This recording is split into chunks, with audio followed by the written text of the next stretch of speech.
সম্মানিত অতিথি, সারা বাংলাদেশের আইন অঙ্গনের আইডল, সংবিধান বিশেষজ্ঞ, জননেতা ব্যারিস্টার ফুয়াদ আজকে উপস্থিত হয়েছেন, যার নেতৃত্বে এই স্বাধীন বাংলাদেশ পেয়েছি। 24-এ আমরা নতুন করে স্বাধীনতা পেয়েছি। সেই বৈষম্য বিরোধী আন্দোলনের অন্যতম সিপাহসালার ঢাকা বিশ্ববিদ্যালয়ের মেধাবী ছাত্র নেতা, জননেতা জনাব সার্জি সালাম আজকে আমাদের মধ্যে উপস্থিত হয়েছেন। আরেকজন সিপাহসালার, যার নেতৃত্বে সারা বাংলাদেশে এই হাসিনা ফ্যাসিস্ট সরকারের আতঙ্ক ছিল, সেই মৃত্যুঞ্জয়ী ছাত্র নেতা হাসনাত আব্দুল্লাহ ভাই আমাদের মধ্যে উপস্থিত আছেন। আমার খালু, হচ্ছে মামা, ফুপা, জ্যাঠা, ওই যে এলাকায় যে সম্পর্কটা হয়, ওই সম্পর্কটা হচ্ছে আপনাদের সাথে আমাদের অনুভব হচ্ছে। আপনারা ভালো আছেন? প্রথমেই আপনাদের কাছে একটি কৃতজ্ঞতা জানাই।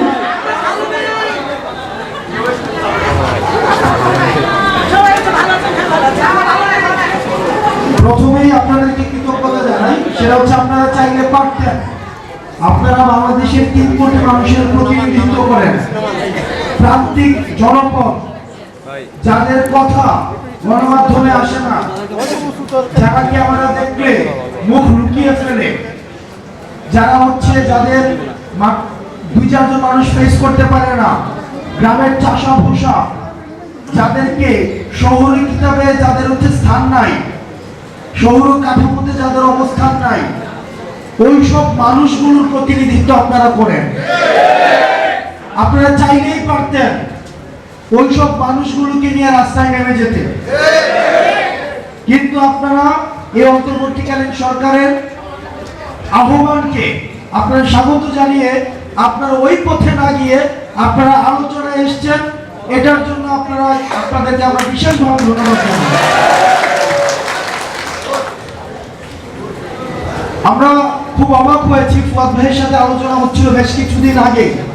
নাসির ভাই আছেন, উনি আমাকে একদিন ফোন দিয়ে বললেন যে কাউন্সিলরদের, সারা বাংলাদেশের যত কাউন্সিলর আছে তাদের, যারা ফেসিবাদ বিরোধী কাউন্সিলর, কারণ যারা ফেসিবাদের পক্ষের যে কাউন্সিলর তারা ইতিমধ্যে আপার সাথে ভারতে চলে গিয়েছে,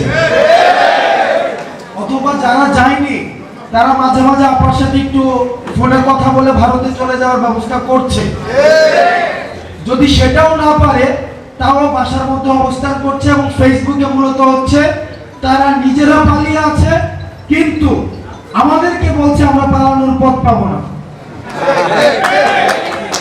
তো আপনারা যারা আছেন এই ফেসিবাদ বিরোধী, যারা কাউন্সিলর, জনগণের প্রতিনিধিত্ব করছেন, 3 কোটি মানুষের প্রতিনিধিত্ব করছেন, প্রথম যেদিন আমাকে ফোন দেওয়া হয় আজকে থেকে প্রায় 15 থেকে 20 দিন আগে, আমি সেই দিন থেকে আজকে পর্যন্ত অপেক্ষা করছিলাম যে আমি আমার এলাকার, প্রত্যন্ত এলাকার, বাংলাদেশের প্রতিটি জনপদের আমার চাচাদের, খালাদের, মামাদের, জ্যাঠাদের, আমি তাদের সাথে আমাদের আজকে দেখা হবে। একই সাথে একটা বিষয়ে আমাদের সবারই, আমরা এখানে যারা বসেছি আমরা একমত না, সেটা হচ্ছে যে অ্যাডমিনিস্ট্রেটিভ অফিসার নিয়োগ করা হবে, এই বিষয়ে আমরা একমত না। এটা আমাদের স্পষ্ট অবস্থান। কারণ এই যে একটা আমলাতান্ত্রিক যে কাঠামো রয়েছে, এই আমলাতান্ত্রিক কাঠামোতে নিশ্চয়ই আমার যেই হাল চাষ করে যে আমার কৃষক ভাই আছেন, যে তাঁতি আছেন, জেলে আছেন, কামার, কুমোর, রেমিটেন্স যোদ্ধা, যেই কৃষকের মেয়ে গার্মেন্টস কর্মী, যেই কৃষকের ছেলে রেমিটেন্স যোদ্ধা, যেই কৃষক যিনি চাষ করে দেশের অর্থনীতিকে সচল রাখে, তারা আমলাতান্ত্রিক জটিলতার মধ্যে তারা যেতে চায় না। তারা যেতে চায় না বলেই তারা আপনাদেরকে নির্বাচিত করেছেন। হয়তো তাদের কারোর সাথে আপনাদের ব্যয়ের সম্পর্ক, কারোর সাথে তালুই, কারোর সাথে বুঝেন তো এগুলো আমার মহিলাটা বুঝেন, কারোর সাথে হচ্ছে এই একটা হৃদয়তার সম্পর্ক। তাদের 9টা 5টার অফিসের টাইম নাই। তারা জানাজা থেকে শুরু করে, লাশের দাফন থেকে শুরু করে, সুন্নতে খতনা, নাকফুল ফুটানো, তারপর হচ্ছে যে প্রসব, যে প্রথম বাচ্চাদের জন্ম হয়, প্রত্যেকটা জায়গায় আমরা যাদের উপস্থিতি পাই সেটা হচ্ছে স্থানীয় যারা প্রতিনিধি আছে তাদের। আপনারা যেহেতু 9টা 5টার অফিস করেন না, সুতরাং আমার স্থানীয় প্রতিনিধি হতে হবে এমন প্রতিনিধি যার সাথে আমার প্রতিদিন চায়ের দোকানে দেখা হবে, যার সাথে আমার বাজারে গেলে দেখা হবে, যাকে ফোন দেওয়ার জন্য, যার বাড়ি যাওয়ার জন্য, যার বাড়িতে গিয়ে আমি দুপুরের আগে যদি যাই তাহলে আমি দুপুরের খাবারটা খেয়ে আসতে পারবো, তার সাথে আমার সম্পর্কটা হবে এমন। আমার দাদা, আমার নিজের দাদা স্থানীয় জনপ্রতিনিধি ছিলেন। আমি দেখেছি আমার বাসার মধ্যে কখনোই, আমাদের বাসায় যে যতজন মেম্বার 7 জন 8 জন, কখনো 7 জন 8 জনের ভাত রান্না করা হতো না। সব সময় 15-20 জনের ভাত রান্না করা হতো।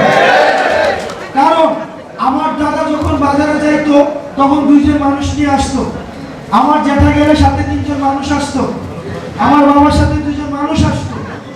এই যে সামাজিক হৃদ্যতাটা, শুধুমাত্র যে জনপ্রতিনিধি আমাদের শাসন করবে, আমাদের বাজেট দিবে, আমাদের সমস্যার সমাধান করবে, শুধুমাত্র এটাই না, বরং আমাদের যে সোসাইটিকে একসাথে ধরে রাখা যে ব্যাপারটা, এই যে এখন শহরে, আমাদের শহরে একটা ফ্ল্যাটের মধ্যে আমরা থাকি, এক রুমে কি হয় আরেক রুম কিচ্ছু জানে না, আরেক রুমে সন্তান থাকে, আরেক রুমে হাজবেন্ড ফেরত অফিস করে 9টা 5টায় তারা থাকে, কারোর সাথে কারো দেখা হয় না। কাজের মহিলা রান্না করে যার যার মতো করে সে খায়। এই যে আমাদের সামাজিক হৃদ্যতাটা নষ্ট হয়ে গিয়েছে, একটা এই যে জনপ্রতিনিধি এই কাজটা অন্তত করে। সুতরাং এই 9টা 5টার অ্যাডমিনিস্ট্রেটিভ অফিসার দিয়ে এই জনপ্রতিনিধির অভাব কোনোদিনও পূরণ করা সম্ভব না।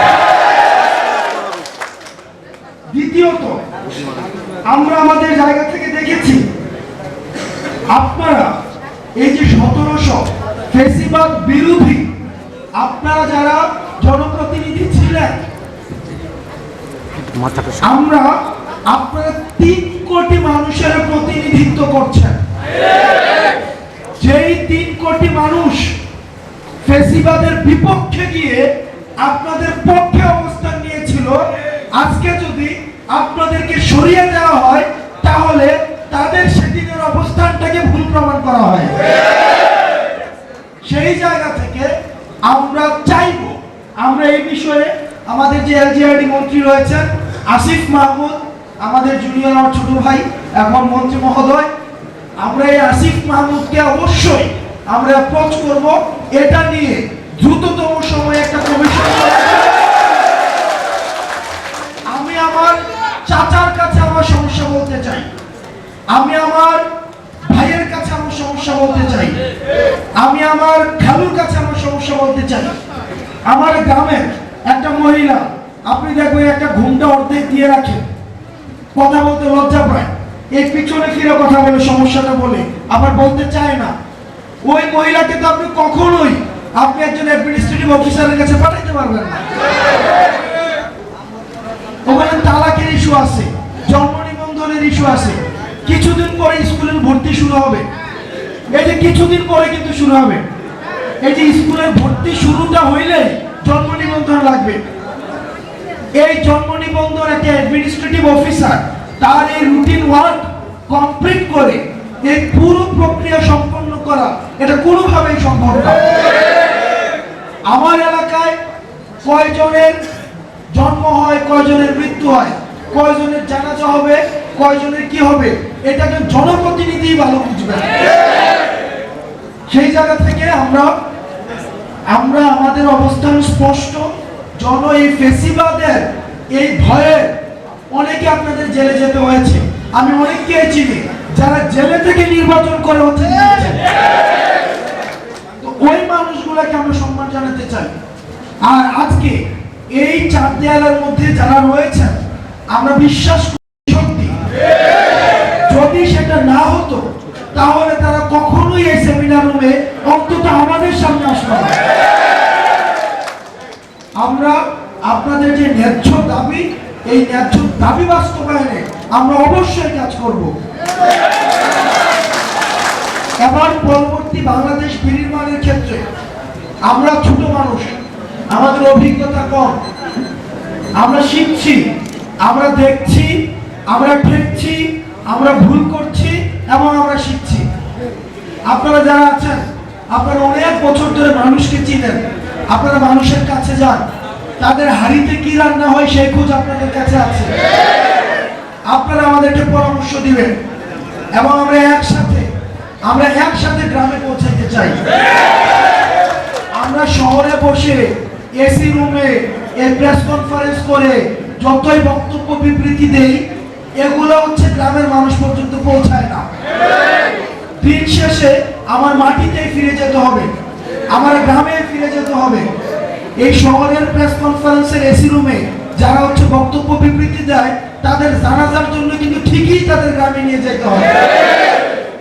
আমরা আপনাদেরকে সাথে নিয়ে, আন্দোলনটা হয়েছিল শহরে, আমরা আপনাদেরকে সাথে নিয়ে আমরা প্রত্যন্ত এলাকার গ্রামের প্রান্তিক মানুষদের কাছে আমরা পৌঁছাইতে চাই এবং সেক্ষেত্রে আমরা আপনাদের সহযোগিতা চাই।